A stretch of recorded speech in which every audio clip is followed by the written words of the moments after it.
Hey there. Um, this is part two of my top list of, oh, I think it turned out to be 14, top 14 list of anime. Um, and I changed my hat. Um, this is my buffalo hat. I got it as a birthday present from my friends one year. I don't even remember. I think it was, I don't remember. A couple of my friends got together and got it for me. Um, I was like, oh, that'd be funny to have that hat. And then they bought it for me. So I'm like, oh, now I have to wear it. What am I going to wear it to? So, what better than online videos, right? So, and then there's strings with little fuzzy balls on the end. Um, I was like, okay, so I'm going to wear it online. Fantastic. Um, and so, okay, number 7 is the next one, I believe. And that is Read or Die. Read or Die. And it's about this, well, there's two things actually. There's the movie and the TV show, and each have different characters and a different plot line completely. And some of the characters from the movie transfer over into the TV show, but not as major characters. They are very minor characters. I don't even know if they show up or not because I've only watched the first disc because my second disc is scratched. So I have to go online and finish watching that show. So I guess I will talk about the movie instead. The movie's about this I don't even know. This underground society where these people are stealing books because they have magical powers or something, and these super people work for the Library of Congress trying to get the books back. And the main character is, oh, I can't remember her name, which is really weird for me. Um, she goes by the paper. Yomiko. Yomiko Raven is her name, and she goes by the paper as her secret agent name. And she has the like I was talking about Avatar. Um, she basically is a paper bender. She can do whatever she wants with paper. She can cut through blast doors and make swords out of them and make a giant paper airplane to fly to the Statue of Liberty. It's really, really cool. So she's the main character. And then there's two other characters. There's Drake. I don't remember his last name. And then there's Nancy. And she is Miss Deep, which sounds scandalous, but actually she has the power to phase through anything solid or liquid. I don't remember.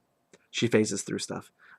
So she just like passes her hand through things and her whole body, and like she can choose what to grab onto and what to phase through, and it's really cool.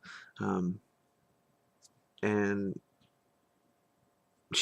someone actually ends up cloning her in the movie, and she ends up fighting herself, and it's really cool because trying to land a punch on someone that has this ability to phase while you're trying to phase through their punches, it's a really, really sweet animation scene.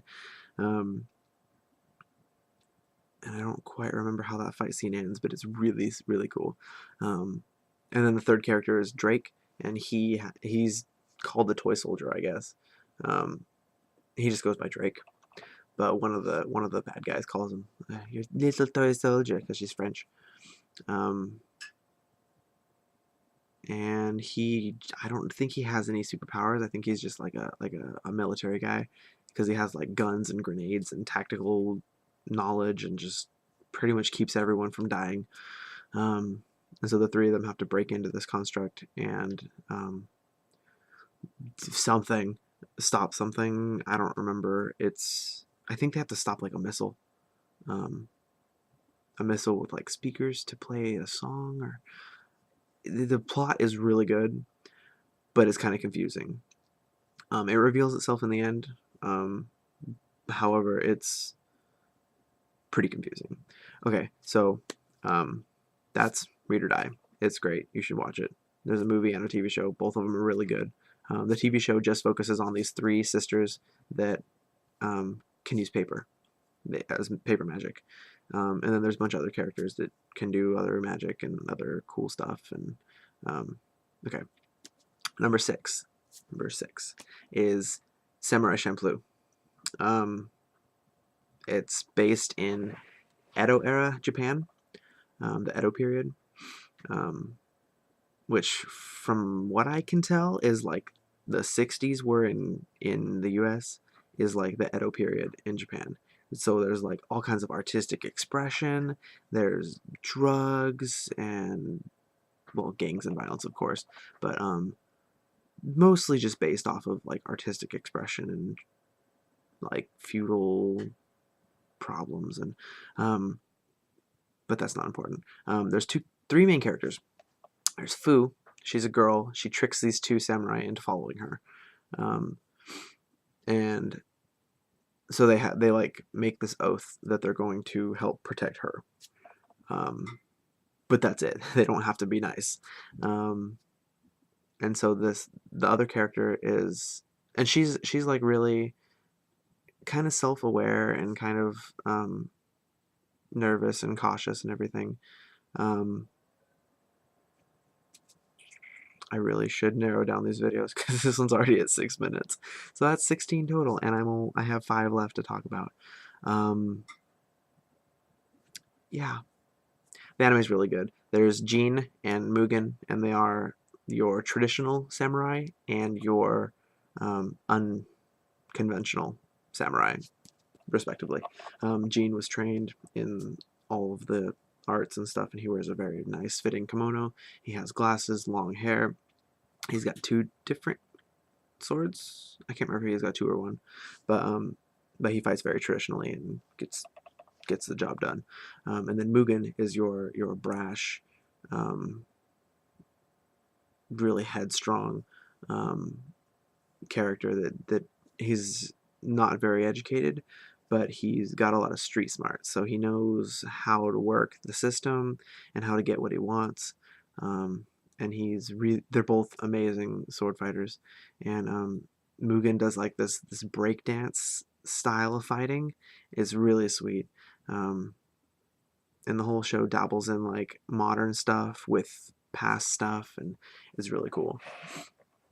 Um, so Samurai Champloo is good. There's amazing plot. The characters are fantastic. The animation is pretty good, um, but the plot is just what makes that one good. All right, number 5 is Soul Eater. Soul Eater is about these people called weapon meisters. There's weapons and there's meisters, and they make well the meisters. Oh, excuse me. The meisters make a contract with the weapons, and they fight together. So Meister uses weapon Meister, and they go to this school called the DWMA, the Death Weapon Meister Academy, I believe. I could be wrong. And Lord Death, Mr. Shinigami himself, um, you know how everyone sees like the death with the skull and the black hooded cape and the scythe, and that's who runs the school. And it's a really cool thing. There's a lot of characters. They're all really good characters. Black Star is like obnoxious and annoying. Tsubaki, his weapon is like really calm and reserved and keeps him from getting too much trouble. There's Death the Kid, who has like this incredible OCD. And he has 2 weapons because he has to be balanced. He has this obsession with symmetry, and his 2 weapons are the Thompson sisters, and they turn into guns. Tsubaki turns into like all kinds of different stuff. I think she gets like 4 or 5 different weapons throughout the show. And then the main character is Maka, and she is a Scythe Meister. Her weapon is Soul Evans, is his name, and he turns into a scythe, and they all are trying to make their regular weapon, into a death weapon, which is like a higher quality weapon, I guess. And they have to eat 100 souls, and then 100 evil souls, and then a witch soul, because apparently witches are just like really evil in the show. And so they keep trying and keep trying and keep trying, and that's the whole show, is they're trying to get this thing. And then this bad guy ends up being born, and they have to fight the bad guy, and it's like the main villain and stuff.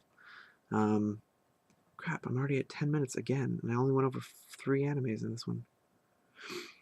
Okay, part 3. To talk about my last 4, I guess. I'm gonna try to make these all less than 10 minutes. However, I talk a lot.